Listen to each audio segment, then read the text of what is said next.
Hello everyone, मैं हूं Arpit from Learno Hub, the free learning platform, जहां पे आप सब पढ़ सकते हैं physics, chemistry, biology for absolutely free at learnohub.com।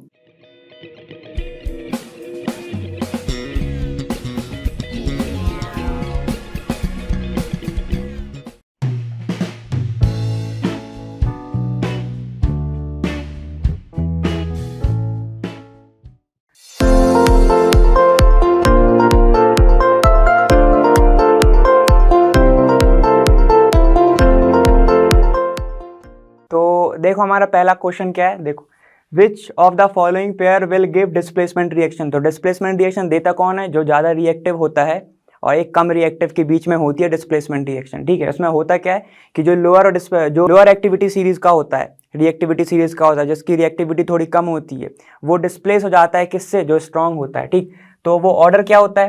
तो ना कल कोई दो लोग आए थे, उनने कुछ कार वगैरह मांगी थी, तो चलो वो देखते हैं। तो मैंने क्या बोला? कल आए थे, कल ना कार मांगी। वो दो लोग कौन थे? वो थे एक अलादीन और एक था जिन। कल ना कार मांगी अलादीन और जिन ने। ठीक है, लेकिन क्या था कि उन्हें फिक्र थी, उन्हें फिक्र है, फिक्र पब्लिक की है, उन्हें फिक्र पब्लिक की है। भाई क्यों है? क्यों है? क्योंकि उसकी जो मरकरी है, मतलब वो होता है ना गाड़ी में हेडलाइट वगैरह होते, तो वैसे याद रखो, क्योंकि उसकी जो मरकरी है ना, वो सिल्वर और गोल्ड से बनी है। समझ रहे हो? वो किससे बनी है? वो सिल्वर और गोल्ड से बनी है। तो मैंने क्या बोला? कल ना कार मांगी, ठीक है, एमजी से याद रखना। किसने? अलादीन ने। ठीक है, और जिन ने, अलादीन और जिन ने। ठीक है, उन्हें फिक्र किसकी है? उन्हें फिक्र है, फिक्र किसकी है? पब्लिक की है, फिक्र पब्लिक है उसकी। ठीक, अब क्या है से क्या? हाइड्रोजन है। ठीक है, अब क्यों है? क्यों मतलब कॉपर, क्योंकि उसकी जो हेडलाइट है, मतलब क्या? तुम्हारी एचजी करी, वो काई की बनी है? वो तुम्हारी बनी है सिल्वर और गोल्ड की। तो ये कुछ होती है रिएक्टिविटी सीरीज। ठीक, अब सुनो हुआ क्या, जब तुम जैसे जैसे नीचे आते जाओगे वैसे वैसे जो रिएक्टिविटी है वो कम होती जाएगी। रिएक्टिविटी क्या हो जाएगी? कम। और ऊपर वालों की रिएक्टिविटी क्या होगी? ज़्यादा, नीचे वालों की कम। ठीक, ऐसा होता है। तो अब चलो इधर से देखते हैं हम ये वाला क्वेश्चन क्या कह रहा है। तो सिंपल सी बात है, जो ज़्यादा रिएक्टिव होगा वो क्या कर पाएगा? दूसरे वाले को डिस्प्लेस कर पाएगा ना। देखो अब क्या है कि NaCl solution and copper metal के बीच में होगी कि नहीं होगी। चलो देखते हैं कि NaCl का सॉल्यूशन है और कॉपर, चलो डिस्प्लेसमेंट होगा या नहीं। Na कहाँ पे है? Na ऊपर है, कॉपर कहाँ है? कॉपर नीचे। तो कॉपर इसको रिप्लेस कर पाएगा क्या? नहीं कर पाएगा। तो ये वाला आंसर तो नहीं है। अब दूसरा क्या है? MgCl2 सॉल्यूशन एंड एल्यूमिनियम का मेटल, मतलब कि Mg का सॉल्यूशन है, MgCl2 का सॉल्यूशन है और एल्यूमिनियम। तो चलो देखते हैं, अगर एल्यूमिनियम ज़्यादा रिएक्टिव हुआ मैग्नीशियम से, ठीक है, तो ये कर देगा रिप्लेस। देखो ये है इधर, ठीक है, और Mg कहाँ है? Mg है इसके ऊपर, तो ये भी नहीं होगी रिएक्शन, क्योंकि ये ज़्यादा स्ट्रांग है, ये कम स्ट्रांग है। अब देखो दूसरा क्या है तुम्हारा? FeSO4, मतलब FeSO4 का सॉल्यूशन किसके साथ? सिल्वर के साथ, मतलब कि FeSO4 का सॉल्यूशन Ag के साथ, FeSO4 का Ag के साथ। तो देखो FeSO4 कहाँ है? आयरन कहाँ है? आयरन ये है, आयरन ये है और सिल्वर ये है। तो ये तो कहीं से नहीं हो पा रहा, तो ये भी डिस्प्लेसमेंट ही नहीं होगी। अब देखो दूसरा आखिरी कौन सा बचा हमारा? आखिरी हमारा कौन सा बचा? ये तो नहीं है, ये भी नहीं है। AgNO3 plus copper. तो चलो ये देखते हैं, AgNO3 कहाँ है? Ag इधर है, कॉपर कहाँ पे है? कॉपर इधर है। ये है कॉपर और ये है Ag। सॉल्ट किसका है? Ag का। कॉपर ये है, तो ये बना देगा क्या? CuNO3। ठीक है, ये बना लेगा तुम्हारा ये वाला प्रोडक्ट। ठीक, और ये कर देगा इसको डिप्लेस, क्या बनाएगा यहाँ पे? Ag अकेला बनाएगा, ऐसा आएगा ना, यही आएगा। ठीक, यहाँ पे देखो ये हो गया तुम्हारा, डिस्प्लेस हो गया ये। तो ये जो रिएक्शन है ये डिस्प्लेसमेंट वाली रिएक्शन देगा, क्योंकि Ag जो है वो कम रिएक्टिव है किससे? कॉपर से। समझ गए बात? तो ये वाला हो जाएगा तुम्हारा आंसर। ठीक, और ये रिएक्टिविटी सीरीज ऐसे याद कर सकते हो, अगर ट्रिक अच्छी लगी होगी तो कर लेना, और कोई बात ही नहीं है, ठीक है। चलो देखते हैं हमारा नेक्स्ट क्वेश्चन क्या है। चलो देखो हमारा दूसरा क्वेश्चन क्या रहा है, विच of the following methods is suitable for preventing an iron frying pan from rusting. इसमें से कौन सी मेथड है जो रस्टिंग रोक देगी, किसका, फ्राइंग पैन का। अब देखो, applying grease, applying paint, applying a coating of zinc और ऑल ऑफ द अबव। यार हमें तो लग रहा है all of the above rust रोक सकती है, लेकिन कंडीशन उन्होंने दे दी कि फ्राइंग पैन, तो मतलब सिंपल सी बात है, उसमें तुम खाना बनाओगे और अगर तुमने ग्रीस का क्या कर दिया, तुमने उसके ऊपर ग्रीस की कोटिंग कर दी, तो अगर तुम ग्रीस उसके ऊपर अप्लाई करोगे तो तुम्हारे खाने में भी लग जाएगा, ठीक है। तो ग्रीस तो हम नहीं ही चाहेंगे कि यार हमारे खाने में आए। उसके बाद सेम पेंट का हाल है, पेंट भी नहीं चाहोगे, और एक टाइम बाद क्या होता है, पेंट जो है वो उखड़ने भी तो लगता है ना, तो ये भी अगर तुम्हारे फूड में आएगा तो तुम तो मेरे ख्याल से तो नहीं चाहोगे कि भाई पेंट में तुम्हारे मतलब फूड में तुम्हारे पेंट आ जाए। अब अप्लाइंग अ कोटिंग ऑफ क्या, जिंक। हाँ, जिंक की कोटिंग कर सकते हैं। अगर तुम जिंक की कोटिंग करोगे तो क्या होगा, ये ना तो तुम्हारे उसमें आएगा, किसमें, फूड में आएगा, ना ही उसको स्पॉइल करेगा, तुम्हारे फूड को भी स्पॉइल नहीं करेगा, ठीक है। तो अप्लाइंग ऑफ जिंक की कोटिंग हम कर सकते हैं, ठीक। तो हमारा आंसर जिंक की कोटिंग होगा, और ऑल ऑफ द अबव तो नहीं हो सकता, ठीक। अगर सिर्फ नॉर्मल रस्टिंग पूछा तो हम सोच भी सकते थे, लेकिन उसने बोला है कि भाई फ्राइंग पैन के ऊपर, तो खाने के अंदर तुम ग्रीस मिला दो, तुम पेंट मिला दो, तो फिर तो तुम कुछ और ही बना रहे हो, ठीक है। तो चलो ये वाला हमारा क्वेश्चन हो गया है। इसका आंसर है हमारा applying a coating of zinc, ठीक है। जिंक की कोटिंग हम उसके ऊपर कर सकते हैं, ठीक है। और ये प्रोसेस कौन सी होती है, ये प्रोसेस कौन सी होती है, याद करो, चलो आगे वाली वीडियो में आएगा अभी, चलो ठीक है देखते हैं। चलो देखो हमारा नेक्स्ट क्वेश्चन क्या कह रहा है, an element react with oxygen. कोई एलिमेंट है, हमें नहीं पता कौन सा एलिमेंट, लेकिन एलिमेंट है, वो रिएक्ट कर रहा है ऑक्सीजन के साथ, तो एक कंपाउंड बना रहा है with a high melting point. उस कंपाउंड का मेल्टिंग पॉइंट काफ़ी ज़्यादा हाई है। This compound is also soluble in water, वो वाटर में भी सॉल्युबल है, ठीक। The element is likely to be, अब एलिमेंट तुम्हें दे दिए, एलिमेंट में से बताना है तुम्हें कि कौन सा एलिमेंट हो सकता है। तो चलो पहले तो हम एक एक करके सारे एलिमेंट देख लेते हैं कि कैल्शियम क्या है भाई, रिएक्ट कर रहा है किसके साथ, ऑक्सीजन के साथ, तो ये क्या बनाएगा, कैल्शियम ऑक्साइड बनाएगा, कैल्शियम ऑक्साइड बनाएगा ये, ठीक। तो ये जो कैल्शियम ऑक्साइड होता है, ये नॉर्मली तो ये आयनिक नेचर का होता है, और हमें ये भी पता है कि भाई जो आयनिक नेचर है, आयनिक नेचर क्या होता है, ये सॉल्युबल भी होता है किसमें, वाटर में, सॉल्युबल इन वाटर होते हैं क्या, आयनिक कंपाउंड, ये हमें पता है। तो ये जो कंपाउंड बना, ये आयनिक बना, क्योंकि यहाँ पे क्या होगा, यहाँ पे 2+ होगा, यहाँ पे 2- होगा, ठीक है। तो ये आयनिक कंपाउंड ही तो बना ना।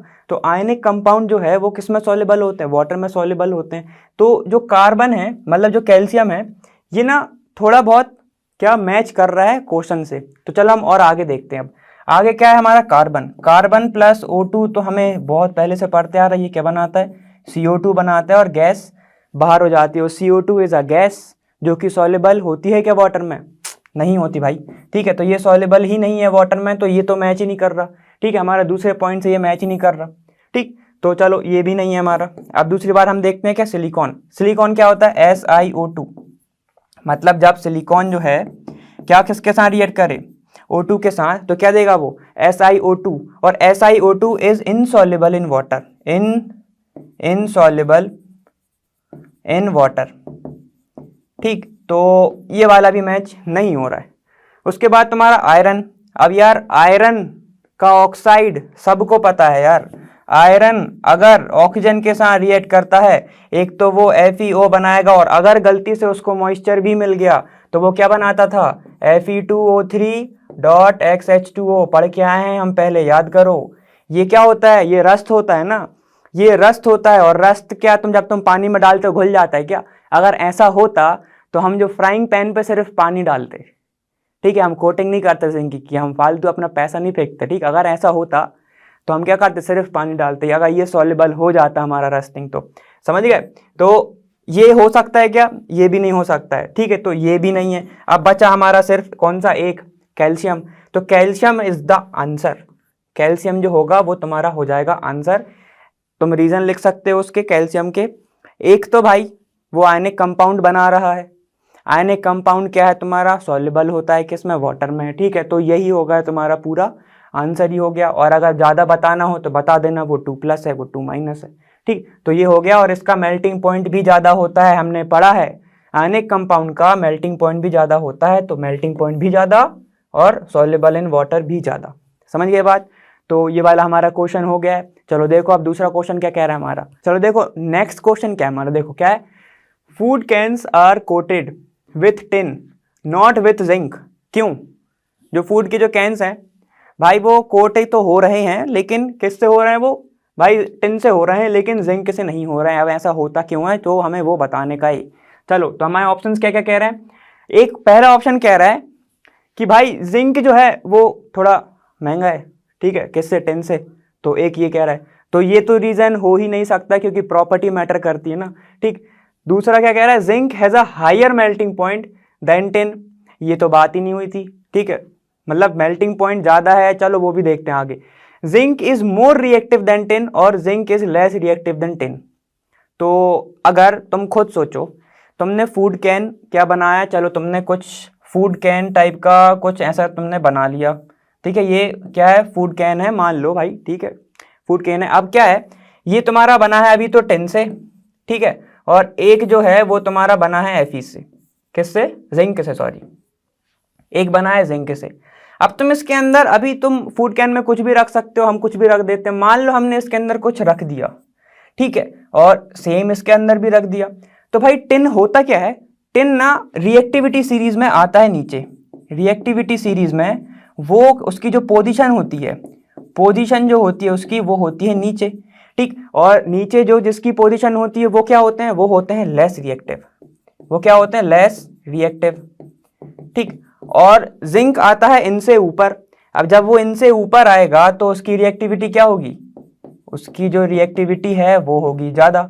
अब मान लो तुमने फूड कुछ ऐसा मिलाया, तुम ऐसा कुछ बनाए हो कि वो जब जिंक के साथ तुम मिलाओगे, जिंक के साथ अगर तुम मिलाओगे तो वो क्या होगा, वो रिएक्ट कर जाएगा। और जब वो रिएक्ट कर जाएगा, ठीक है, अब फूड तो दिखाएगा नहीं कि मैं रिएक्टिव हूं, तुमने उसको खा लिया, वो तुमको क्या करेगा, वो तुमको हार्म करेगा।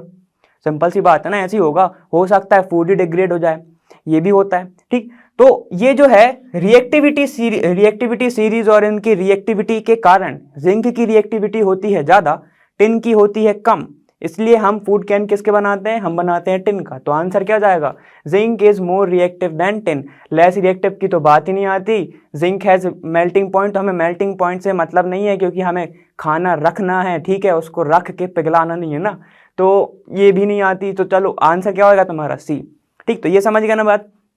इसकी रिएक्टिविटी तुम किसके साथ देख सकते हो, तुम ऑक्सीजन के साथ देख सकते हो, क्योंकि तुम क्या वाटर वगैरह भी मिलाते हो, कभी तुम गर्म पानी भी रखते हो, तो ये सब भी देख सकते हो, तो ऐसे देख सकते हो। तो इसका आंसर है सी तुम्हारा, ठीक है। तो ये वाला क्वेश्चन हमारा हो गया। अब देखो हमारा दूसरा क्वेश्चन क्या कह रहा है। तो देखो हमारा नेक्स्ट क्वेश्चन क्या कह रहा है, you are given a hammer, हमें एक हैमर दिया है, a battery, a bulb, a wire and a switch, ठीक है।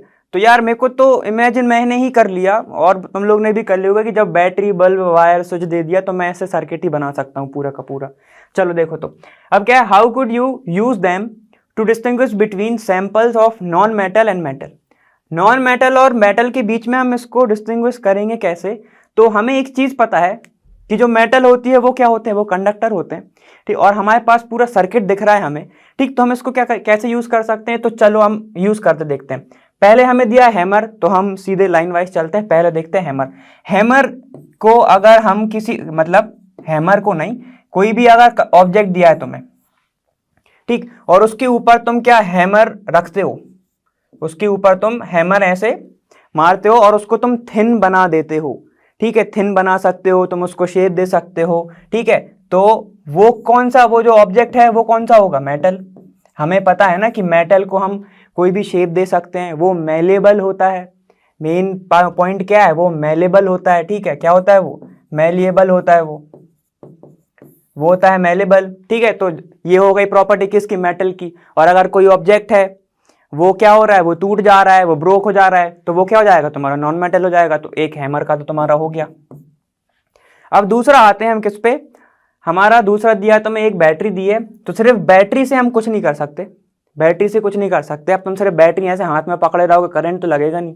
अब बल्ब दिया है तुम्हें, वायर दिया है, स्विच दिया है, तो यार मैंने ना बैटरी को ऐसे कनेक्ट कर दिया, ये बैटरी है, मैंने वायर लगा दिए, उसके ऊपर स्विच भी लगा दिया, उसके ऊपर ऐसे स्विच भी लगा दिया, ठीक है, और उस स्विच को मैंने ना एक बल्ब से, मतलब उस स्विच को नहीं, यहाँ पे मैंने एक ऐसे बल्ब लगा दिया और इसको मैंने एक ऑब्जेक्ट बीच में ऐसा रख दिया, क्योंकि हमें डिटरमाइन करना है कि मेटल है या नॉन मेटल है। ठीक, और क्या रह गया, वायर तो हम यूज ही कर रहे हैं, बल्ब हो गया हमारा, बैटरी हो गया हमारा, तो बचा क्या, कुछ नहीं। और मैंने इस सर्किट को ऐसे कंप्लीट कर दिया। ठीक है, अब मैं करूंगा क्या, ये तुम्हारी हो गई की, ये जो हमारी हो गई क्या की, ये है कोई भी object, it can be metal, it can be non metal. ठीक, ये है तुम्हारा क्या, बैटरी। ठीक, और ये है तुम्हारा बल्ब।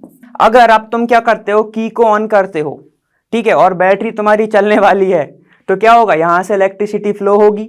और अगर ये मेटल हुआ तुम्हारा, अगर ये मेटल हुआ तो ये क्या करेगा, ये इलेक्ट्रिसिटी को फ्लो कराएगा।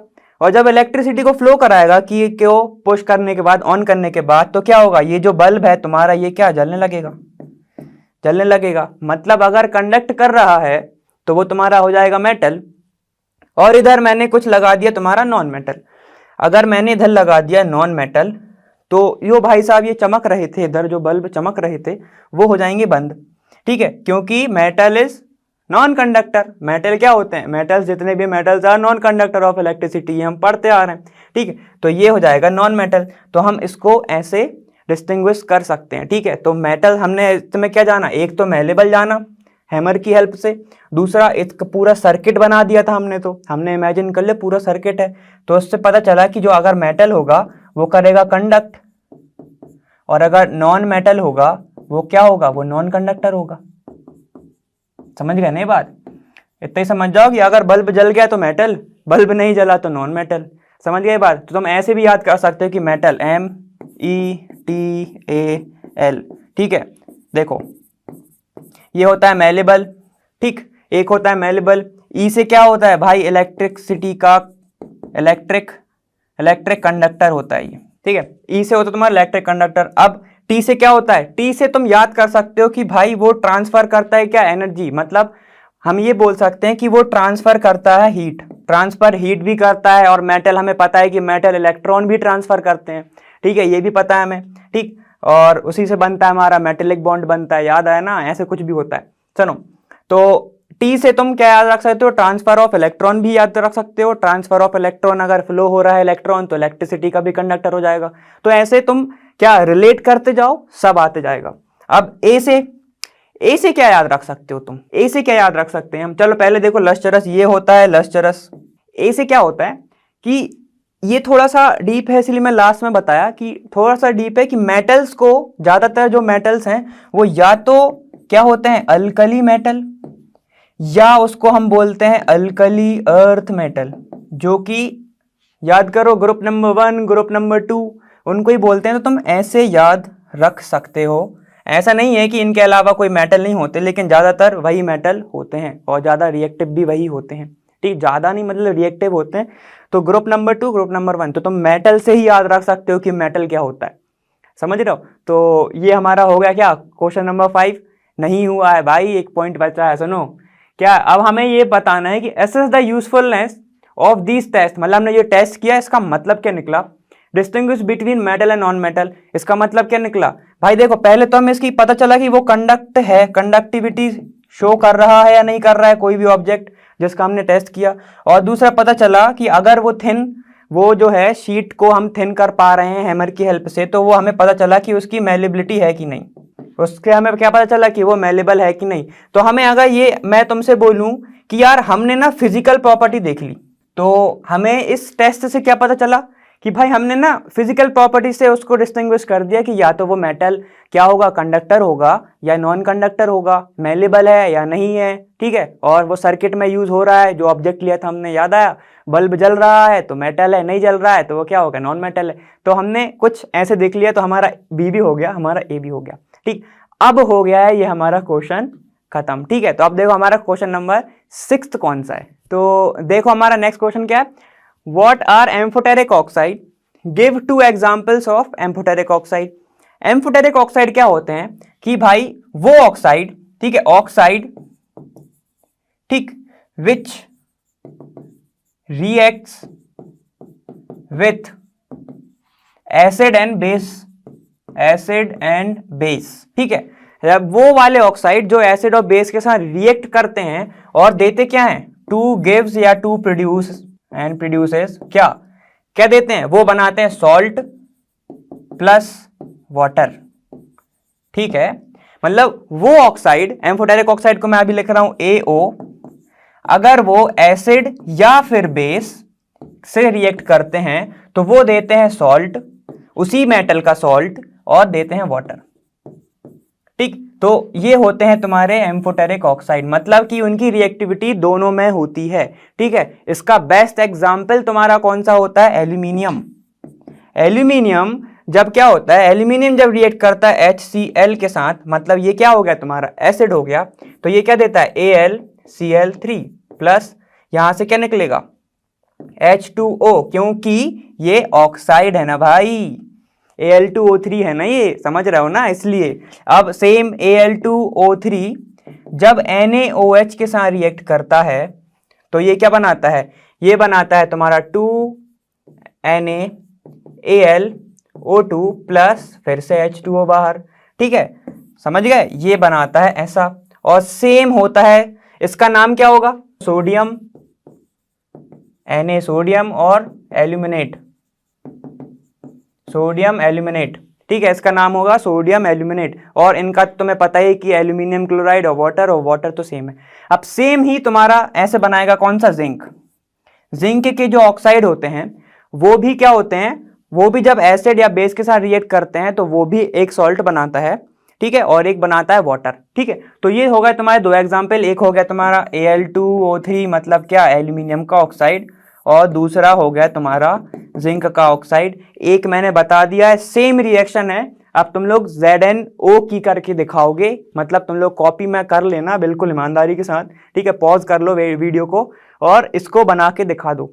ठीक है, चलो, तो ये हमने निकाल दिया, और अगर नहीं बने तो सेम ऐसे ही बनेगा, तो समझ में जाएगा। ठीक, ये वाला हो गया हमारा, हमने एग्जाम्पल देख लिए, हमने एम्फोटेरिक ऑक्साइड देख लिया कि होता क्या है। ठीक, तो ये हो गया हमारा क्वेश्चन नंबर 6।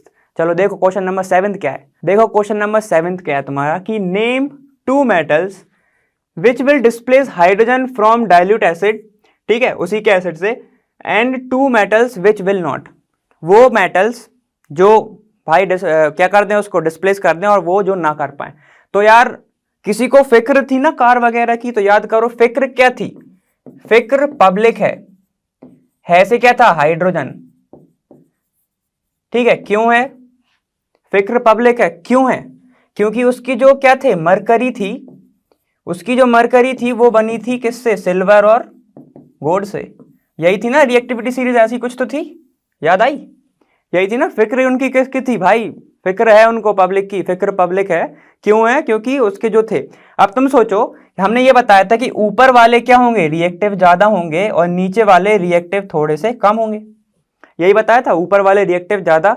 तो तुम खुद सोचो, कौन से जो 2 मेटल होंगे, 2 नहीं बहुत सारे मेटल होंगे जो डिस्प्लेस कर देंगे हाइड्रोजन को, मतलब हाइड्रोजन के ऊपर वाले, हाइड्रोजन के ऊपर वाले जितने होंगे वो क्या कर देंगे, डिस्प्लेस कर देंगे किसको, हाइड्रोजन को।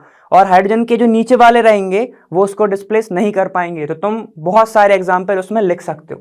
ठीक है, तो एक दो देख लेते हैं कि Fe प्लस अगर HCl है, ठीक है, उसी का अगर एसिड है तो ये बना लेगा FeCl2 प्लस H2 बाहर। ठीक है, ये हो सकता है।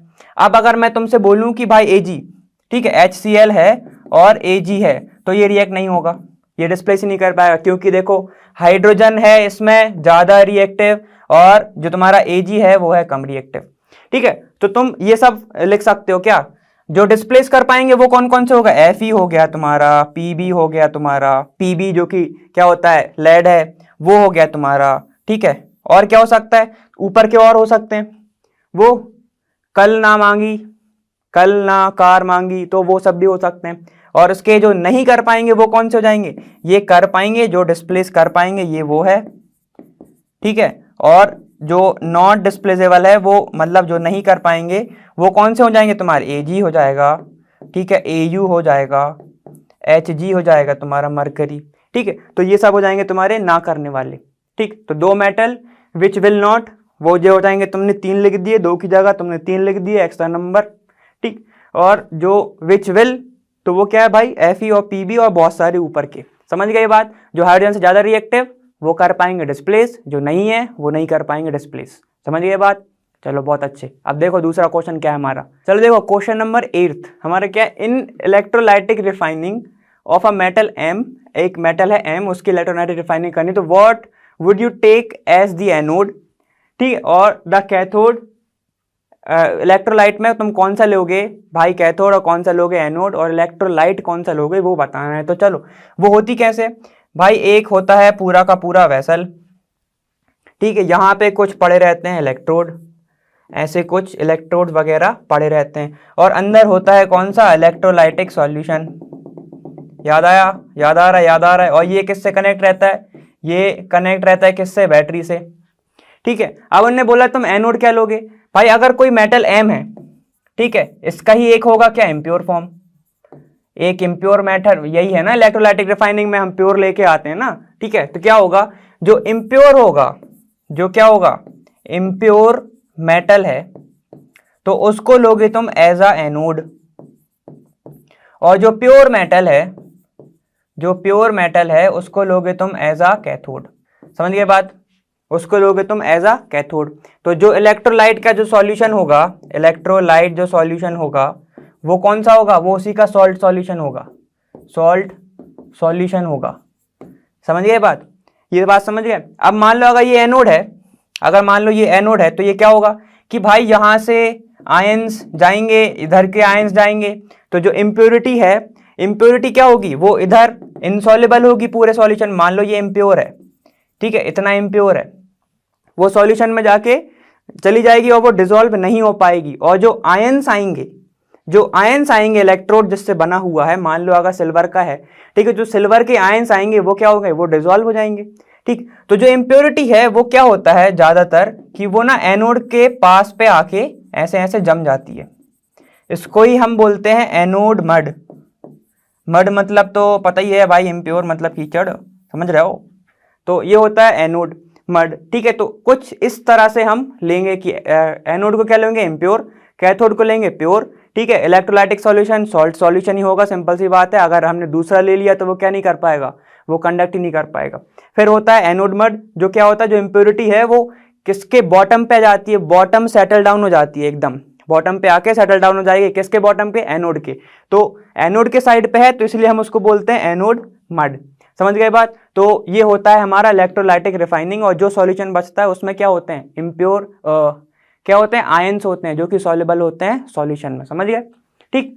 तो ये था हमारा क्या, इलेक्ट्रोलाइटिक रिफाइनिंग। ये था हमारा क्वेश्चन नंबर 8, ठीक है। अब हम देखते हैं हमारा क्वेश्चन नंबर 9 कौन सा है। तो देखो क्वेश्चन नंबर 9 क्या है कि प्रत्युष तुक सल्फर, भाई एक बंदा है उसने क्या लिया है, एक लड़के ने लिया है भाई सल्फर पाउडर, ठीक है, on spatula and heated it, he collected the gas, उनने भाई उसको हीट भी किया है और उसने कलेक्ट किया है गैस, क्या, by inverting a test tube. अब क्या है, उसने एक स्पैचुला लिया है, ऐसा स्पैचुला, ठीक, उसने एक स्पैचुला लिया है ऐसा, मान लो ये स्पैचुला है, इसके ऊपर उसने पाउडर रखा है, ये पाउडर है, ये पाउडर है किसका, सल्फर का, ये तुम्हारा पाउडर सल्फर का है।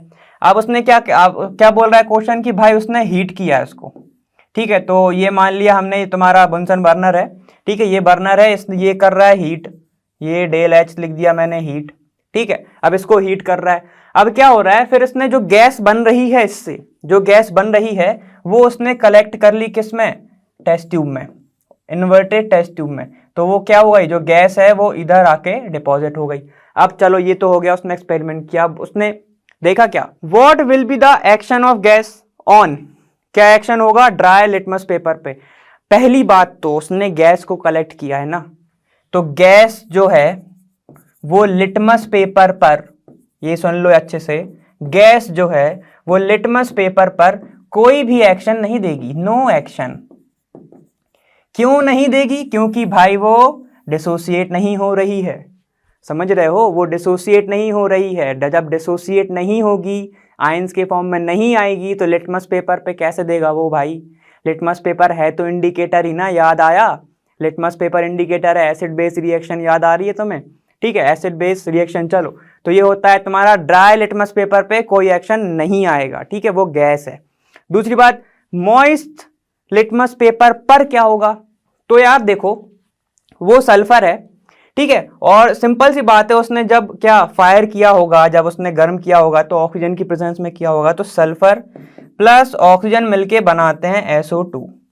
अब ये बोल रहे हैं मॉइस्ट लिटमस, ठीक है, तो हम बोलते हैं कि चलो उनने थोड़ा सा एक्वस लिया होगा, तो SO2 प्लस H2O बनाता है तुम्हारा क्या, सल्फ्यूरस एसिड। सल्फ्यूरस एसिड क्या होता है? SO2 H2SO3, ये होता है तुम्हारा सल्फ्यूरस एसिड, ये होता है तुम्हारा सल्फ्यूरस एसिड। अब मैंने नाम ही बोल दिया एसिड बना रहा है, तो लिटमस पेपर पर क्या फर्क आएगा कि भाई अगर लिटमस पेपर ब्लू है तो ये कर देगा उसको कन्वर्ट रेड में, ठीक, यही होता है ना, बी से ब्लू, बी से बेस, अगर ब्लू आ रहा है तो तुम्हारा बेस है, और ये क्या आ रहा है तुम्हारा रेड, मतलब ये एसिडिक है, तो लिटमस पेपर को वो भाई रेड टर्न कर देगा, ठीक। अब दूसरी बात, write a balanced chemical equation for the reaction takes place. तो भाई एक काम करो, यहां पे देखो हुआ क्या कि S यहां यहीं से देखो, सल्फर रिएक्ट कर रहा है ऑक्सीजन के साथ, बना रहा है इधर 2, ठीक है, तो ये बैलेंस ही तो है ना, ये बैलेंस ही है, ठीक है। अब ये है तुम्हारी बैलेंस रिएक्शन, अब तुम बढ़ा भी सकते हो, इधर 4 लगा दो, इधर 2 लगा दो, तो मेरा ऐसा हो जाएगा, समझ गए। चलो, तो ये हो गया हमारा क्वेश्चन नंबर कौन सा, 9th, क्वेश्चन नंबर 9th हमारा फिनिश, ठीक। और ये बात याद रखना कि गैस टर्न नहीं करती लिटमस पेपर को अनटिल अनलेस वो एक्वस फॉर्म में नहीं है, वो वेट नहीं है, ठीक है, समझ गए बात। चलो देखो, तो ये हो गया हमारा 9th। अब देखते हैं हमारा दूसरा क्वेश्चन क्या है 10th वाला। तो 10th वाला क्वेश्चन है कौन सा, state 2 ways to prevent the rusting of iron. Question number पहला याद आ रहा है कुछ, पहला या दूसरा था ना, जिसमें हम कोटिंग कर रहे थे, हम पेंट कर रहे थे, हम ग्रीसिंग कर रहे थे, तो वही सब है कि भाई पहला तो तुम क्या कर सकते हो, ग्रीसिंग कर सकते हो, ठीक है, दूसरा क्या कर सकते हो, तुम उस पर कोटिंग कर सकते हो, ठीक है, तीसरा क्या कर सकते हो, तुम उसके ऊपर लेयर चढ़ा सकते हो, मतलब पेंट कर सकते हो, ठीक है, ये सब कर सकते हो, गैल्वेनाइजेशन प्रोसेस कर सकते हो, ठीक है, उसके ऊपर लेयर ही चढ़ाना है तुम्हें, सिंपल सी बात की तुम कोटिंग कर सकते हो भाई, लेयर की यही है, कोटिंग ऑफ लेयर या कोटिंग ऑफ दूसरा मेटल की लेयर, समझ गए। तो ये सब तुम प्रिवेंट कर सकते हो आयरन से। तो इससे होगा क्या, चलो वो भी देख लो, छोटा सा आंसर जा रहा है, थोड़ा सा बढ़ाते हैं। चलो क्या है कि ये जो एक मेटल है तुम्हारा प्रेजेंट है यहाँ पे, अब तुमने क्या किया, ये अभी डायरेक्ट कॉन्टेक्ट में आ रहा है O2 के, अब तुमने क्या किया, तुमने इसके ऊपर कोटिंग कर दी, ग्रीसिंग कर दी, पेंट कर दिया, तो क्या हो गया, इसके ऊपर एक लेयर बन गई। अब लेयर बन गई तो क्या होगा कि ये डायरेक्ट कांटेक्ट में नहीं आएगा किसके, ऑक्सीजन और H2O वगैरह जो भी चीजें हैं हमारे एनवायरनमेंट में उसके। तो जब ये डायरेक्ट कांटेक्ट में नहीं आएगा तो भाई ना तो रस्टिंग होगी तुम्हारी, और ज्यादातर फेमस एग्जांपल इसको आयरन से ले लेना कि आयरन का मेटल पड़ा है, ठीक है, रस्टिंग नहीं होगी, कोरोड नहीं होगा, ठीक है, और वो अच्छा खासा टिका रहेगा, उसकी स्ट्रेंथ वैसी रहेगी, अलग से कोई लेयर नहीं बनेगी उसके ऊपर, ठीक है, एडिशनल कोई लेयर नहीं पाओगे तुम। तो ये कुछ एग्जाम्पल्स होते हैं, ठीक है, या तो फिर उसको ऐसी जगह पे स्टोर रख दो जहाँ वहाँ पे ऑक्सीजन है ना वहाँ पे वाटर पहुँच पा रहा है, तो तब भी स्टोर सही से रहेगा, लेकिन बहुत कम है ऐसा, क्योंकि ह्यूमिडिटी तो होती है ना एटमॉस्फेयर में, समझ रहे हो, ह्यूमिडिटी है मतलब मॉइस्चर है। चलो, तो ये वाला क्वेश्चन हमारा हो गया 10th वाला, ठीक है, ऐसे तुम कर सकते हो, ठीक। चलो डन, ये वाला 11th देखते हैं। तो क्वेश्चन नंबर 11th क्या कह रहा है हमारा, क्वेश्चन नंबर 11th कह रहा है what type of oxide are formed when non metal combine with oxygen. Non metal जब कंबाइन होंगे ऑक्सीजन के साथ तो कैसे ऑक्साइड बनेंगे। तो याद देखो, जब नॉन मेटल ना कंबाइन होते हैं किसी भी ऑक्सीजन के साथ तो वो क्या बनाते हैं, वो जो ऑक्साइड होता है उसका, नॉन मेटल का जो भी वो ऑक्साइड होता है वो होता है एसिडिक नेचर का। हम कैसे मान लें सर, हाँ नहीं मानना चाहिए बात, लेकिन देखो नॉन मेटल अगर हम कार्बन बोलें और हम उसका रिएक्शन कराएं O2 के साथ, जो CO2 रहती है वो थोड़ी सी होती है एसिडिक नेचर की वो होती है। अब उसको तुम कैसे कर सकते हो, इसमें भी वाटर मिला दो, ये बनाएगा कार्बोनिक एसिड, उसको लिटमस पेपर पे करो, ठीक है, तो तब होएगा चेंज, वरना ऐसे तो वो शो नहीं करेगा, ठीक। एक और नॉन मेटल होता है तुम्हारा क्या, एक और नॉन मेटल क्या होता है तुम्हारा सल्फर, उसको जब ऑक्सीजन के साथ कराओगे तो क्या बनाएगा SO2, भाई क्वेश्चन नंबर 35 भैया को याद करो, ठीक है, तो वो क्या बनाएगा तुम्हारा एसिडिक बनाएगा, ठीक है। तो जब भी नॉन मेटल रिएक्ट करेगा किसके साथ, ऑक्सीजन के साथ, तो वो बनाएगा एसिडिक नेचर का ऑक्साइड, और सेम अगर मेटल की बात करें तो वो बनाएगा बेसिक ऑक्साइड, समझ गया। चलो आगे देखते हैं। अब तो देखो हमारा नेक्स्ट क्वेश्चन क्या है कि गिव रीजंस, हमें रीजंस देने हैं, ठीक है, हमें स्टेटमेंट दिया है, हमें रीजंस देने हैं कि ऐसा क्यों होता है। चलो पहला देखते हैं, पहला है platinum gold and silver are use to make jewelleries. तो यार ये ज्वेलरीज बनाने में यूज़ क्यों होते हैं, तो हमें ये बताना है क्यों होते हैं यूज़। आपके हिसाब से क्या हो सकता है आंसर? तो हाँ सही सोच रहा हो। क्या होता है कि ये जो तीनों एलिमेंट हैं, ये एक तो इनको हम नोबल एलिमेंट भी बोल सकते हैं हम, ठीक है, नोबल एलिमेंट भी बोल सकते हैं इनको हम। अब ये होता क्या है, ये ना इजीली क्या नहीं होते, ये इजीली रिएक्ट नहीं करते किसके साथ, जो ऑक्सीजन वगैरह है एटमॉस्फेयर में, ऑक्सीजन वगैरह है, इन सब के साथ ये इजीली रिएक्ट नहीं करते हैं, ठीक है। तो एक तरीके से इनर्ट बोल सकते हैं हम, ठीक, एक बोल सकते हैं, लेकिन ये रिएक्ट नहीं करते। जब ये रिएक्ट ही नहीं करेंगे तो ये क्या नहीं होंगे, ये कोरोड नहीं होंगे, ठीक है। कोरोड नहीं होंगे तो ये तो अच्छी बात है ना कि यार तुम्हें बार बार किसी के पास जाना नहीं पड़ रहा है कि इसकी शाइन चली गई है, शाइन वापस लेके आओ, ठीक है। तो ये इजीली कोरोड नहीं होते हैं, पहला पॉइंट तो ये हो गया, ठीक। और दूसरा ये क्या है कि ये जो मेटल हैं, ये होते हैं सॉफ्ट, ठीक है, सॉफ्ट होते हैं ये मेटल, ठीक है। और इनको ना तुम शेप दे सकते हो, इनको तुम कोई भी शेप में लेके आ सकते हो। और ज्वेलरीज में यही होता है ना कि नए नए डिज़ाइन वगैरह आते हैं, ठीक है। तो इनको तुम शेप में लेके आ सकते हो। और हमें पता है मेटल की एक प्रॉपर्टी M फॉर, वो बताया था मैंने, मेलेबल होते हैं, ठीक है, मेलेबल होते हैं, ये हमने पढ़ा था, ठीक है। और वो याद आ रहा है तुम्हें, हैमर से उन्हें थिन वगैरह बना लेते, तो ये सब प्रॉपर्टी इन सब में तीनों में होती है, ठीक है। तो दो पॉइंट लिख सकते हो तुम कि एक तो कोरोड ये इजीली नहीं होते हैं, ठीक है, बहुत जल्दी से कोरोड नहीं होंगे, ये पहला पॉइंट। दूसरा क्या, ये सॉफ्ट होते हैं। और अगर नीचे जोड़ना है तुम्हें तीसरा पॉइंट, तो तीसरा पॉइंट ये जोड़ सकते हो कि इनको तुम शेप दे सकते हो बहुत ईजीली, ठीक है, इसलिए हम इनको यूज़ करते हैं, ठीक। तो ये हो गया हमारा क्या, पहला वाला। अब दूसरा क्या कह रहा है, सोडियम, पोटेशियम और लिथियम। सोडियम, पोटेशियम और lithium are stored under oil. तो यार ये स्टोर ऑयल के अंदर स्टोर होते क्यों है, हमें ये बताना है। देखो पहले तो सिंबल लिख के दिखाओ सब। ये होता है सोडियम, ये होता है पोटेशियम, ये होता है लिथियम, ठीक। अब होता क्या है, ये हमें पता है कि अगर हम रिएक्टिविटी भी देखते हैं, रिएक्टिविटी सीरीज में देखते हैं, तो सबसे पहले हमें पता है, सबसे पहले कौन सा आता है हमारा, पोटेशियम आता है, फिर सोडियम आता है। तो ये क्या होता है कि एटमॉस्फेयर में जो ऑक्सीजन वगैरह है, ठीक है, इनसे ये विग्रसली क्या करते हैं, रिएक्ट करते हैं। मतलब विग्रसली का मतलब ये बहुत जल्दी से क्या कर जाते हैं, रिएक्ट करने लगते हैं। और जब ये रिएक्ट करने लगते हैं तो ये ना बर्न हो जाते हैं, मतलब ये ना क्या होता है, ये जलना स्टार्ट हो जाते हैं, ये फ्लेमेबल होने लगते हैं। इसलिए इनको ना क्या किस में रखा जाता है, केरोसिन में रखा जाता है।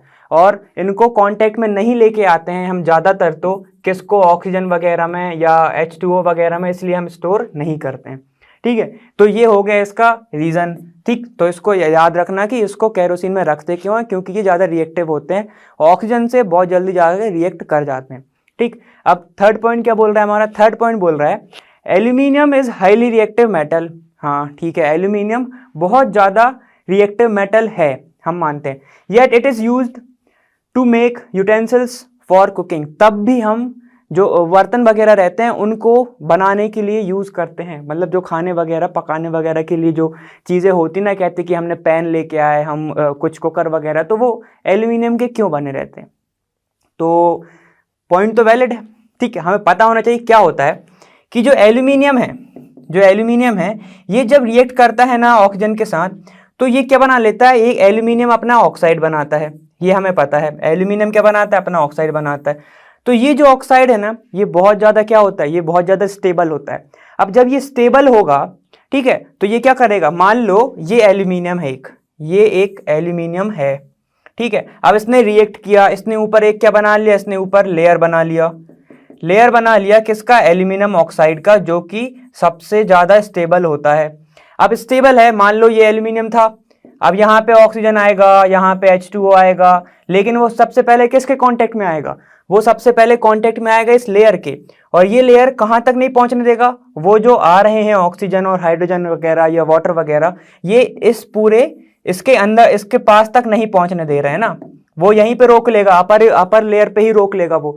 तो जब वो अपर नीचे नहीं जा पाएगा, मतलब एल्यूमिनियम को वो और ख़राब नहीं कर पाएगा, ठीक है, तो हम ये बोल सकते हैं ना कि ये जो ऑक्साइड है ये प्रोटेक्टिव लेयर का काम कर रही है, बोल सकते हैं ना हम इसको कि ये भाई प्रोटेक्शन दे रही है। तो हम ये बोल सकते हैं कि जो एल्यूमिनियम की जो लेयर बनती है ऑक्साइड के साथ, वो होती है सबसे ज़्यादा स्टेबल। जब वो स्टेबल होती है तो इसको आगे फर्दर रिएक्शन होने से ये रोकती है, इसलिए एल्यूमिनियम का यूज़ अभी भी होता है, ठीक है। और एक प्रोसेस होती है एनोडाइजिंग, इसमें क्या होता है, एनोडाइजिंग में क्या होता है कि भाई जो एल्यूमिनियम है इसके ऊपर ऑक्सीजन की एक लेयर चढ़ाई जाती है, तो उस प्रोसेस को हम बोलते हैं, ये ऑक्सीजन का एक मेटल, ठीक है, ये कुछ टुकड़ा पार्टिकल और इसके ऊपर ये जो लेयर है, ठीक है, इस प्रोसेस को हम बोलते हैं एनोडाइजिंग। ठीक है, ऑक्सीजन की लेयर चढ़ाना किसके ऊपर, एल्यूमिनियम के, ठीक है, जो वो बना ले एल्यूमिनियम ऑक्साइड, उस प्रोसेस को बोलते हैं एनोडाइजिंग। तो ये थोड़ा सा एडिशनल था लेकिन तुम लोगों को दिया भी हुआ है तो तुम लोग ये भी याद रखना। अब देखो हमारा थर्ड पॉइंट क्या कह रहा है कि भाई carbonate and sulphide ores are usually converted into oxide during the process of extraction. Extraction के प्रोसेस के टाइम पे हम ना कार्बोनेट और सल्फाइड को ऑक्साइड में क्यों कन्वर्ट करते हैं, हम सीधे क्यों नहीं करते हैं? तो सुनो, होता क्या है कि हम ये तो नहीं, ये सब जानते हैं ना कि जो मेटल है वो अलग अलग रिएक्टिविटी में प्रेजेंट है। जैसे कि अगर हम बात करते हैं एक सोडियम और एक Ag, तो हमें पता है कि सोडियम ज़्यादा रिएक्टिव है, Ag कम रिएक्टिव है। सेम हम ऐसे बात कर सकते हैं कॉपर और सिर्फ सोडियम, तो इसमें हमें पता है कि कॉपर ज़्यादा कम रिएक्टिव है और सोडियम ज़्यादा रिएक्टिव है। तो अगर हम तुमसे बोलें कि सोडियम का कार्बोनेट, मतलब कि सोडियम कार्बोनेट Na2CO3, सुनो, सोडियम है सबसे ज़्यादा रिएक्टिव, तो जब वो कार्बोनेट बनाएगा तो वो सबसे ज़्यादा स्टेबल होगा, ये तो हमें पता है। तो जब इसको तुम क्या करते हो, जब इसको तुम एक्सट्रैक्शन करते हो ना, एक्सट्रैक्शन की प्रोसेस जब तुम करते हो तो क्या होता है कि जो कार्बोनेट है वो बहुत ईजीली नहीं निकलता, ईजीली नहीं निकलता, इसलिए हम इसको पहले किस में कन्वर्ट करते हैं, इसके ऑक्साइड में। जब हम इसके ऑक्साइड में कन्वर्ट करते हैं फिर क्या, इसको हीट दे दो, जब तुम इसको हीट दे दोगे तो ये बचेगा तुम्हारा प्योर और यहाँ पे बना लेगा ऑक्सीजन बाहर, तो ये आ गया तुम्हारा प्योर। ठीक है, अब होता क्या है, इसलिए नहीं करते क्योंकि जो कार्बोनेट और जो सल्फाइड है वो बहुत अच्छे से बाइंड रहते हैं, वो ज़्यादा स्टेबल बना लेते हैं किसके साथ, किसके, मेटल्स के साथ। ठीक, तो हम उसको पहले कन्वर्ट करते हैं किस में, ऑक्साइड में। और वो प्रोसेस कौन कौन सी होती हैं, याद करो, प्रोसेस कौन कौन सी होती है, एक होती है कैल्सिनेशन, एक होती है तुम्हारी कैल्सिनेशन, और दूसरी कौन सी होती है तुम्हारी, रोस्टिंग। याद आ रहा है, याद आ रहा है, याद आ रहा है, दूसरी होती है तुम्हारी रोस्टिंग, ये होती है ना। तो दो प्रोसेस होती है, कैल्सिनेशन और रोस्टिंग। उसमें क्या होता है, जो मेटल है जो कार्बोनेट में प्रेजेंट होगा, जो सल्फाइड में प्रेजेंट होगा, इन दोनों प्रोसेस की मदद से, सबके लिए अलग अलग होती है, कार्बोनेट के लिए कौन सी होती है, कैल्सिनेशन, और सल्फाइड के लिए कौन सी होती है, रोस्टिंग होती है। तो ये याद रखना, इसकी मदद से क्या होता है कि वो मेटल ऑक्साइड बनाता है, और जब तुम उसको हीट करते हो तो ऑक्सीजन बाहर हो जाता है और प्योर मेटल बचता है। ठीक है, तो इसलिए हम इसको पहले ऑक्साइड में कन्वर्ट करते हैं क्योंकि वो पहले ज़्यादा स्टेबल होते हैं कार्बोनेट और सल्फाइड में, इसलिए ऑक्साइड में कन्वर्ट करते हैं, और फिर ऑक्साइड को हम एक्सट्रैक्ट करते हैं तो हमें मिलता है एकदम प्योर मेटल। समझ गए बात? तो ये वाला पॉइंट भी खत्म, तो ये वाला क्वेश्चन हमारा हो गया है। अब हम देखते हैं क्वेश्चन नंबर 13 हमारा कौन सा है, चलो देखते हैं। देखो क्वेश्चन नंबर 13 क्या कह रहा है, you must have seen Stoinis copper vessel, मतलब कि जब कॉपर का क्या हो गया, कॉपर वेसल का क्या होगा, वो कोरोड हो गया है, वो clean with lemon and टर्माइन juice. ठीक है, अब इसमें क्या है, ये हमने देखा है कि यार हम जब भी क्या हो जाता है, कॉपर का कोरोजन वगैरह हो जाता है या कोरोड हो जाते हैं, या वो ब्लैक कलर का हो जाता है या ब्राउन कलर का हो जाता है, तो हम क्या किसका यूज़ करते हैं कि हमारे घर में बोलते हैं कि यार नींबू लेके आओ, नींबू से हो जाएगा, या कोई भी कुछ भी खट्टा वगैरह, तो उससे यूज़ हो जाएगा। ठीक है, तो explain why these so substances are effectively in cleaning the vessels। तो हम मान लेते हैं कि हमारे पास ये वेसल प्रेजेंट है, ठीक, हमारे पास ये वेसल प्रेजेंट है। ठीक, अब ये इसने क्या हुआ है, ये तो पहले प्योर था, पहले एकदम साफ था, लेकिन जब ऑक्सीजन के कांटेक्ट में आया या फिर एयर जो कि मिक्सचर है, ठीक है, इसके कांटेक्ट में आता है तो क्या होता है, ये जो है ये बना लेता है, ये है किसका है, अभी ये कॉपर का है, ये सिर्फ कॉपर रिजर्व प्रेजेंट है। अब ये क्या होगा, कॉपर जब ऑक्सीजन के कांटेक्ट में आएगा तो क्या बनाता है, कॉपर ऑक्साइड बनाता है। अब क्या होगा, कॉपर ऑक्साइड बनाता है और एक बनाता है क्या, कॉपर कार्बोनेट। अब तुम खुद बताओ, हमने अभी पढ़ा था कि मेटल के ऑक्साइड क्या होते हैं, बेसिक होते हैं ना, मेटल के ऑक्साइड होते हैं बेसिक। ठीक, और लेमन के अंदर क्या होता है, लेमन के अंदर होता है तुम्हारा कौन सा एसिड, सिट्रिक एसिड। ठीक, सिट्रिक एसिड होता है। ठीक, और जो सोर्स सब्सटेंसेस हैं, हमें पता है कि एसिड का जो टेस्ट क्या रहता है, वो भी खट्टा ही रहता है ना। ठीक है, तो लेमन को अगर तुम मतलब जो बेसिक तुम्हारा ये ऑक्साइड बना, Cu2O बना, ठीक है, कॉपर ऑक्साइड बना, क्यूप्रिक ऑक्साइड बना। अब क्या होगा, जब तुम इसको क्या करोगे, जब तुम इसको किसके साथ ट्रीट कराओगे, लेमन के साथ रिएक्ट कराओगे तो आप तुम खुद सोचो यहाँ पे कौन सी रिएक्शन हो रही है, ये है एसिड और ये है तुम्हारा बेस। तो ये कौन सी रिएक्शन हो रही है, एसिड बेस रिएक्शन हो रही है। तो एसिड बेस को क्या करेगा, वो करेगा न्यूट्रलाइज। ये हमें पता है, एसिड बेस को क्या करेगा, न्यूट्रलाइज करेगा। और इसमें क्या बनता है, एसिड बेस के में बनता है सॉल्ट। तो यहां पे बनेगा एक सॉल्ट प्लस वाटर। यहां पे क्या बनेगा, एक बनेगा सॉल्ट और एक बनेगा तुम्हारा वाटर। अब क्या होता है, जब ये सॉल्ट बनता है ना, जब ये सॉल्ट बनता है तो क्या होता है, सॉल्ट वाटर के साथ निकल जाता है बाहर और फिर तुम्हारा सिर्फ बचता है कॉपर। मतलब समझ रहे हो, कॉपर का वेसल था, उसमें तुमने क्या किया, लेमन घिसा, लेमन लगाया, लेमन घिसा, ठीक है, जो भी तुमने उसको वॉश किया उससे, ठीक। फिर क्या होता है कि जो कॉपर का वेसल खराब है अभी, उसके ऊपर लेयर चढ़ी हुई है। अब जब तुम उसके ऊपर लेमन लगाओगे तो लेमन क्या करेगा, न्यूट्रलाइज करेगा और क्या बना लेगा, एक सॉल्ट बना लेगा। जब वो सॉल्ट बनेगा, जब तुम उसको वापस धोगे, वाटर से धोगे, तो वो सॉल्ट निकल जाएगा किसके साथ, वाटर के साथ। तो तुम्हारे पास क्या बचा, सिर्फ चिकना चिकना शाइनी शाइनी तुम्हारा कॉपर ही बचा ना। तो ये तुम्हारा बचा कॉपर। तो इसलिए हम यूज करते हैं क्या, कोई भी सोर्स सब्सटेंसेस वगैरह, लेमन वगैरह या टर्मन जूस वगैरह, हम ये यूज करते हैं, ठीक है। समझ गए बात। तो ये वाला हमारा हो गया कौन सा, क्वेश्चन नंबर 13। समझ गए। तो ये इंपॉर्टेंट भी था, ये लगता भी है हमें, ये पता भी, हम घर में भी देखते रहते हैं, ठीक। तो चलो देखो हमारा नेक्स्ट क्वेश्चन क्या है। तो देखो क्वेश्चन नंबर 14 क्या कह रहा है हमारा, differentiate between metal and non metal on the basis of their chemical property. ठीक, केमिकल प्रॉपर्टी के बेसिस पे हमें उसको डिफरेंशिएट करना है। तो चलो देखते हैं, पहला देखते हैं हम मेटल और दूसरा देखते हैं हम नॉन मेटल। इधर ऐसे हम डिफरेंशिएट करते हैं, ठीक है। तो पहला पॉइंट जो अभी तक हम बहुत ज़्यादा पढ़ते हैं वो क्या है कि मेटल जब भी रिएक्ट करता है ऑक्सीजन के साथ तो क्या बनाता है, वो बनाता है ऑक्साइड। और किसका ऑक्साइड, मेटल का ऑक्साइड। वो क्या बनाता है, मेटल ऑक्साइड बनाता है वो। तो इसका एग्जाम्पल क्या होगा, एक मेटल है, वो ऑक्सीजन के साथ रिएक्ट कर रहा है, वो बनाता है मेटल का ऑक्साइड। तो यही बता रहे थे ना हम। चलो, मेटल का ऑक्साइड, उसकी आप प्रॉपर्टी क्या है, मेटल का ऑक्साइड हमेशा होता है बेसिक नेचर का। बेसिक नेचर का होता है क्या, मेटल का ऑक्साइड। चलो अब नॉन मेटल का देखते हैं। नॉन मेटल का ऑक्साइड जब भी रिएक्ट करेगा किसके साथ, ऑक्सीजन के साथ, तो ये क्या बनाता है, ऑक्साइड तो बनाता है, ऑक्साइड बनाएगा किसका, नॉन मेटल का ही, नॉन मेटल का ही ऑक्साइड बनाएगा।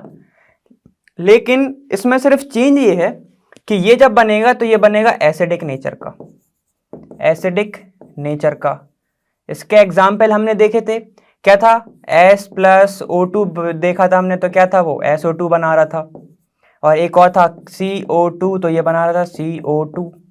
ये दोनों क्या है, नॉन मेटल हैं तुम्हारे, ठीक है, ये दोनों नॉन मेटल हैं। इधर तुम एक और देख सकते हो, बहुत सारे लगा सकते हो। इधर तो तुम CaO था जो वो हमने आयनिक कंपाउंड बनाता है, ये हमने याद देखा था। चलो ये हो गया पहला। अब दूसरा क्या, दूसरा जब भी मेटल रिएक्ट करता है किसके साथ, एसिड के साथ, और तब क्या बनाता है, एक बनाता है वो सॉल्ट, मेटल का ही सॉल्ट, इसका ही सॉल्ट, और एक बनाता है वो वाटर, ठीक है, ये बनाता है वो।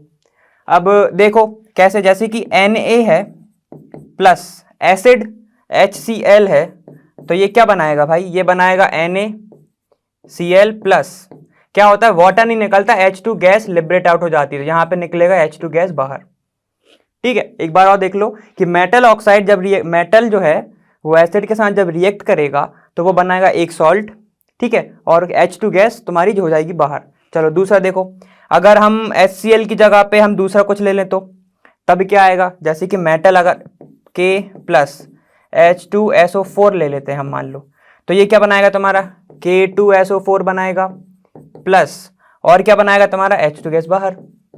यही तो पढ़ते आ रहे हैं हम, ठीक। अब नॉन मेटल क्या रहता है कि नॉन मेटल जो है, नॉन मेटल जो है तुम्हारे, वो ज्यादातर रिएक्ट ही नहीं कर रहे हैं, नो रिएक्टिव या नो रिएक्शन, नो रिएक्शन लिख लेना तो अच्छे समझ में आएगा, नो रिएक्शन, ये रिएक्शन नहीं देते हैं।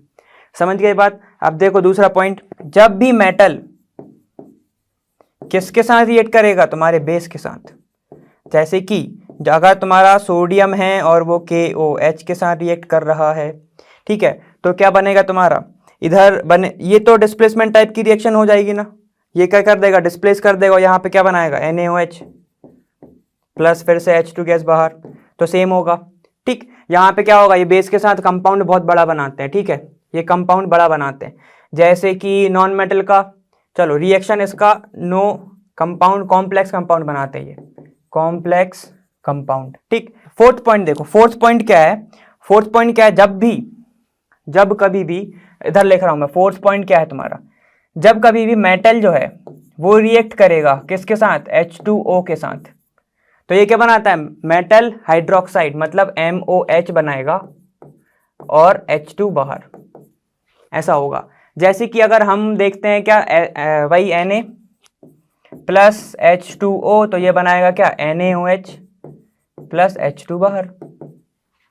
ठीक, ऐसा होगा। और जब तुम इसका यूज कर, जैसे कार्बन है अगर रिएक्ट कर रहा है किसके साथ, H2O के साथ, तो ये ज्यादा कुछ नहीं बनाता है। और अगर किसकी प्रेजेंस किसी और के साथ भी है, ठीक, अगर मान लो यहाँ पे NaOH होता और जब नॉन मेटल रिएक्ट करेगा किसके साथ, वाटर के साथ, तो ये क्या बनाएगा, Na2CO3 प्लस H2 गैस बाहर। ठीक है, तो ये कुछ रिएक्शन होती है तुम्हारी। ठीक, तो ये थे कुछ केमिकल प्रॉपर्टी। हमने क्या देखा कि एसिडिक ऑक्साइड बनाता है क्या, नॉन मेटल, बेसिक ऑक्साइड क्या बनाता है, वो मेटल बनाते हैं। ठीक है, और एसिड के साथ रिएक्शन नहीं देते हैं। वाटर के साथ हमने देखा कि हाँ, तो मेटल का ऑक्साइड बनता है, मेटल हाइड्रोक्साइड बनाता है। ठीक है, और ये क्या बनाते हैं, ये ऐसे तो रिएक्ट नहीं करते हैं। हमने कभी देखा है क्या कि कार्बन चला गया उसमें वाटर में, तो क्या होता है, ज्यादातर तो क्या देखा है हमने कि अगर कार्बन उसमें प्रेजेंट है वो इनसॉल्युबल ही होता है। ठीक, तो ये सब कुछ रिएक्शन होती है। ठीक, तो ये हमारा हो गया था क्वेश्चन। अब इसका थोड़ा सा फिजिकल प्रॉपर्टी देखना है तो वो भी देखते हैं। चलो, तो एक बार फिजिकल प्रॉपर्टी और देख लेते हैं। फिजिकल प्रॉपर्टी करके पूरा मेटल ही खत्म करते हैं। मेटल ये है और ये है नॉन मेटल। मेटल को हम शेप दे सकते हैं, ये हमने पढ़ा था सबसे पहले। तो ये देखो कि भाई ये मेटल क्या है, इलेक्ट्रॉन देता है, और नॉन मेटल इलेक्ट्रॉन क्या करता है, इलेक्ट्रॉन एक्सेप्ट करता है। ठीक है, इसकी वैलेंस ज्यादातर क्या होती है, 1, 2 या 3 हो सकती है। ज्यादातर वैलेंस इलेक्ट्रॉन ऐसे ही प्रेजेंट रहते हैं। इसके में क्या रहते हैं, 4 वैलेंस इलेक्ट्रॉन प्रेजेंट हो सकते हैं। ठीक है, ये हो गया हमारे 2 पॉइंट। तीसरा क्या था भाई, ये एसिडिक बना रहा था, एसिडिक नहीं, ये बेसिक बना रहा था। ये बना रहा था तुम्हारा बेसिक ऑक्साइड, और ये क्या बना रहा था तुम्हारा, एसिडिक ऑक्साइड। अब इसमें ही तुम इंक्लूड कर दो फिजिकल प्रॉपर्टी। तो ये कंडक्टर कौन था, ये कंडक्ट करता है क्या, इलेक्ट्रिसिटी। और ये क्या होते हैं, ये होते हैं नॉन कंडक्टर। ठीक है, मतलब ये कंडक्ट नहीं करते हैं इलेक्ट्रिसिटी, या इंसुलेटर बोल सकते हो इनको। लेकिन इसमें एक्सेप्शन क्या है तुम्हारा, ग्रेफाइट। ठीक है, जो कि एलोट्रॉप्स किसका है, कार्बन का। ठीक, और ये ज्यादातर क्या होते हैं, ये होते हैं हार्ड।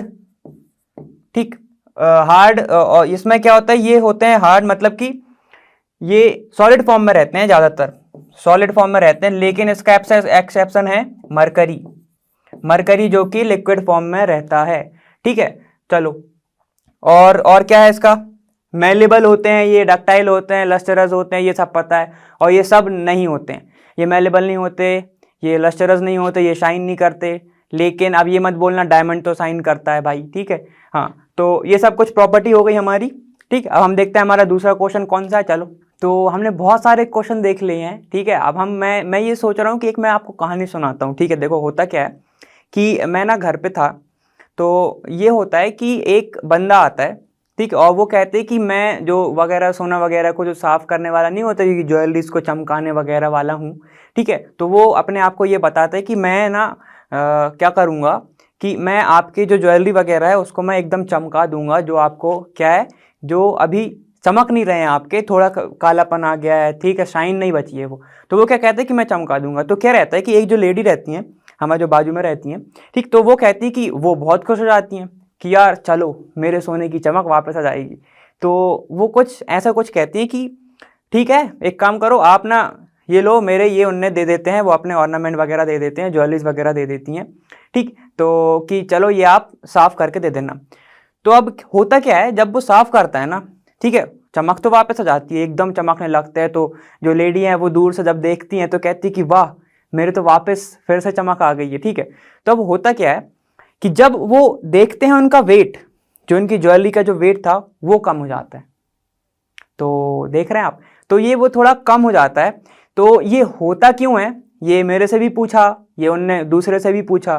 ठीक है, तो ये उनने पूछा, तो मैं उस टाइम तो आंसर नहीं दे पाया था, लेकिन उसके एक महीने बाद जब मैंने जाना, तब मैंने बताया उनको कि मैम ऐसा कुछ होता है कि वो कुछ सॉल्यूशन लेके आते हैं, जब वो सॉल्यूशन में डिप करते हैं ना, तो जो आपका जो गोल्ड है वो उसमें डिजॉल्व हो जाता है। ठीक, तो वो मानने को तैयार नहीं कि ऐसा कुछ होता है क्या। तो फिर जब वो रियल में जब वो किसी की दुकान पे गए थे तब उन्होंने बताया था कि ऐसा सॉल्यूशन होता है, ठीक। तो कुछ ऐसा था, ठीक है। तो चलो हम देखते हैं हमारा क्वेश्चन भी क्या कह रहा है। ये तो कहानी हो गई। A man went door to door posing a goldsmith, ऐसा मतलब वो बता रहे कि ये मेरी कहानी नहीं थी वो, ठीक। अब सुनो, he promise to bring back the glitter, ये तो सेम हो गई, ठीक है। तो यही होता है कि देखो एक बंदा आता है, ठीक है, वो आपके दरवाजे पे आया और उसने बोला कि मैं आपके जो ऑर्नामेंट वगैरह उनको फिर से चमका दूंगा। वो अपने गोल्स के जो क्या कहते हैं कंगन वगैरह वो दे देते हैं, ठीक है, बैंगल्स वगैरह दे देते हैं, चीजें वगैरह सब दे देते हैं वो, ठीक है, कि भाई चलो साफ कर दो आप तो, ठीक। अब क्या है कि उनने एक सॉल्यूशन में डिप किया। अब तुम्हें बताना ये है कि तुम डिटेक्टिव बनो, जरा डिटेक्टिव बनो, एक्टिव बनो। अब तुम्हें बताना क्या है कि भाई ये हुआ क्यों, हुआ क्यों। तो चलो देखते हैं हम ये हुआ क्यों। तो सुनो, एक सॉल्यूशन होता है, एक सॉल्यूशन होता है जिसको हम बोलते हैं एक्वारेजिया, एक्वारेजिया, ठीक। अब ये सॉल्यूशन में होता क्या है, ये सॉल्यूशन बनता काहे से है, तो ये सॉल्यूशन बनता है किससे, HCl किसके साथ, नाइट्रिक एसिड के साथ, ठीक। HCl और नाइट्रिक एसिड के मिक्सचर को हम बोलते हैं एक्वारेजिया। और ये कितने पर, इनका रेशियो क्या रहता है, HCl रहता है 3 और ये रहता है 1, तो 3:1 में ये जो HCl है और नाइट्रिक एसिड है ये प्रेजेंट रहते हैं किसमें, इस सॉल्यूशन में, जिसका नाम होता है एक्वारेजिया। और अब ये सॉल्यूशन करता क्या है, देखो भाई ये जो है तुम्हारा सॉल्यूशन, ठीक, ये सॉल्यूशन है तुम्हारा जो लेके आया है, कौन लेके आया है, तुम्हारा गोल्डस्मिथ लेके आए हैं, ठीक। चलो तो ये लेके आए, इनने क्या किया, ये जो थे ये मान लो तुम्हारे क्या है, ये तुम्हारे कुछ भी है, वेसल्स वगैरह है भाई, उनने रिंग भी ले है उसके पास, ठीक है। तो उनने क्या किया, इनको इसमें डाला। अब ये जो डाला, मान लो ये है तुम्हारा गोल्ड, तो इसकी जो अपर लेयर पे क्या है, इम्प्योरिटी है। इम्प्योरिटी मतलब यहाँ पे तुम्हारे ब्लैक स्पॉट्स प्रेजेंट हैं। जब इसको डालेंगे वो, तो क्या होगा कि ये वाली जो लेयर है, ये वाली जो लेयर है, पहली लेयर जो रहेगी गोल्ड की वो हो जाएगी सॉल्युबल। किसमें सॉल्युबल हो जाएगी, वो इसमें, वो इसमें हो जाएगी सॉल्युबल, ठीक है। तो अब हम बोल सकते हैं, सुनो अब होगा क्या, अब तुम्हारे पास जो गोल्ड है उसकी अपर लेयर चली गई, तो उसका भी तो कुछ ना कुछ वेट होगा ना, अपर लेयर का भी तो कुछ ना कुछ वेट होगा, ठीक है। तो वो वेट कम हो जाएगा, ठीक है। तो जब वो बंदा जो है, जब वो आदमी क्या करेगा, तुम्हें कहेगा कि ये लो आपके ऑर्नामेंट वापस, और तब आपने क्या किए कि हाँ आपके ही तो थे, आपने ले लिए। लेकिन जब आपने उसको वेइंग मशीन पे देखा, आपने उसको जब वेइंग मशीन पे देखा तो क्या देगा आपको, अगर उसका 10 ग्राम दिया था उसने तुमने उसको दिया था 10 ग्राम दिया था, तो इधर कुछ पॉइंट में ही कम हुआ, लेकिन हुआ तो ना कम तो हुआ ना, अब 10 ग्राम तो नहीं रहा, ठीक। तो ये होता है क्या, सॉल्यूशन तुम्हारा होता है एक्वारेजिया। उसको जब डालते हैं तो अपर लेयर क्या होती है, उसमें डिसॉल्व हो जाती है। अपर लेयर डिसॉल्व हो जाएगी तो ऑलरेडी क्या तुम्हारा, जाहिर सी बात है ऑब्वियसली तुम्हारा क्या होगा, एक लेयर कम हो जाएगी, ठीक है। ऑलरेडी तुम्हारे पास कितना था 10 ग्राम, अब बचा कितना, और कम बचा उससे थोड़ा। तो ये होता है तुम्हारे साथ। तो सुनो, एक्वारेजिया क्या करती है, AuPT इन सबको वो डिसॉल्व करने की एबिलिटी रखती है, उसकी कैपेसिटी होती है, किसको, इन सबको डिसॉल्व करने की। सॉल्युबल होते हैं इसमें, ये क्या होते हैं, सॉल्युबल, ये याद रखना। तो अब तुमसे कभी भी कोई पूछे, ठीक है, इसको एज अ क्वेश्चन मत लो, इसको ऐसा सीखो भी कि हाँ भाई ऐसा होता है, ठीक है। तो ये सॉल्युबल होते हैं, तो ये हमें पता चल गया। अब सुनो, ये होते हैं रॉयल एलिमेंट, ठीक है। तो इसलिए इसका जो नाम है ग्रीक वर्ड में, इसका मतलब भी होता है रॉयल सॉल्यूशन, ठीक है। इसका वर्ड नाम क्या होता है, रॉयल सॉल्यूशन, ठीक। इसको एक्वारेजिया को रॉयल सॉल्यूशन बोलते हैं। कि इसको ऐसे तो ग्रीक वर्ड में एक्वारेजिया ही है, लेकिन इसका मतलब होता है रॉयल सॉल्यूशन, क्योंकि ये रॉयल एलिमेंट्स को, मतलब जैसे गोल्ड हो गया, प्लेटिनियम हो गया, उनको क्या कर रहे हैं कि उनको भी सॉल्युबल कर रहे हैं, समझ गए। तो ये हो गया हमारा क्वेश्चन नंबर 15। कहानी समझाई थी, ये क्वेश्चन थोड़ी था, ठीक है। ये हो गया हमारा क्वेश्चन नंबर 15। चलो हम देखते हैं हमारा दूसरा वाला क्या है। चलो देखो, एक कहानी अपनी हो गई खत्म, ठीक है। अब दूसरा क्वेश्चन देखते हैं क्या है कि give reasons why copper is used to make hot water tanks and not steel, ठीक है। अब स्टील जो है एन एलॉय ऑफ आयरन, तो चलो उनने आंसर दे दिया। अब तुम दिमाग लगा लो कि जब आयरन है और ये क्या है, ये हॉट वाटर है। तो हॉट वाटर, अगर ये हॉट वाटर है, ठीक है, इसके अंदर अगर हॉट वाटर है तो जाहिर सी बात है इससे क्या बन रही होंगी, इससे बन रही होंगी तुम्हारी वेपर। और वेपर क्या होता है, वेपर क्या होता है, ऑक्सीजन निकलेगा, मतलब गैस फॉर्म होता है ना, तो हम ये बोल सकते हैं कि उसमें ऑक्सीजन होगी ही होगी।